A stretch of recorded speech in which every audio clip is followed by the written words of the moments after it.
आपण धुंदलवाडी,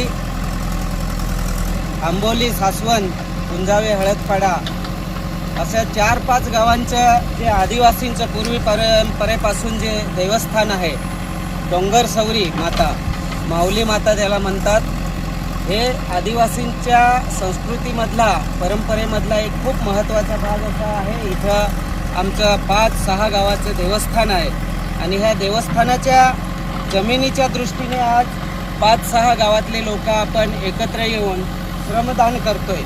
तर महत्त्वाचं आहे की जसा जसा काळ वाढत चाललाय, काळ बदलत चाललाय, तसं लोकांचं जमिनीवरचं जे आजूबाजूचं आहे ते अतिक्रमण वाढलेलं आहे आणि भविष्यात हे एक 5व्या-6व्या पिढीचं जे देवस्थान आहे त्या देवस्थानाच्या दृष्टीने काहीही राहणार नाही.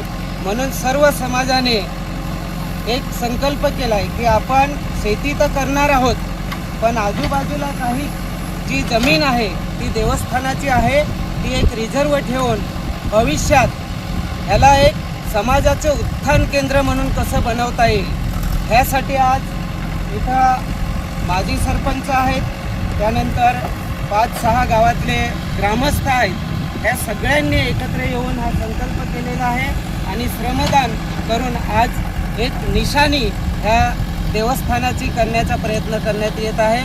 तर आपण थोडंसं माजी सरपंच श्री शिवाजी महाले यांचंही मनोगत घेऊया या संदर्भात.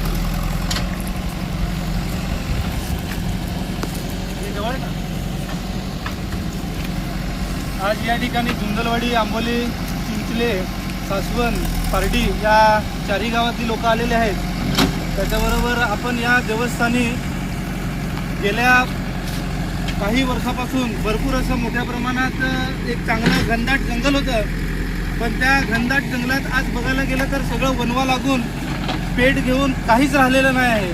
त्यासाठी यंदा आम्ही गावकऱ्यांनी ठरवलं की हद्द निश्चित करून आणि पुढल्या या पावसाळ्यामध्ये आपण चांगल्या मोठ्या प्रमाणात झाडांचं वृक्ष लागवड आपण करणार आहोत. तर सर्व गावकऱ्यांनी मिळून हा निर्णय घेतलेला आहे. त्यासाठी सर्वांनी आज सहभाग घेऊन आज प्रमुख गावातले तंटामुक्त अध्यक्ष असतील, सामाजिक कार्य वसंतदादा असतील, या देवस्थानाला पाळ धरणारे आपले जमा गावीत असतील, कांबडी परिवार असेल, हे सगळे परिवार या ठिकाणी उपस्थित आहेत. त्यांचं मी मनापासून आभार मानतो की खरोखरच आज सर्वांनी एका हाताला जाग ठेवून ते माणसं इथं उपस्थित आहेत. धन्यवाद.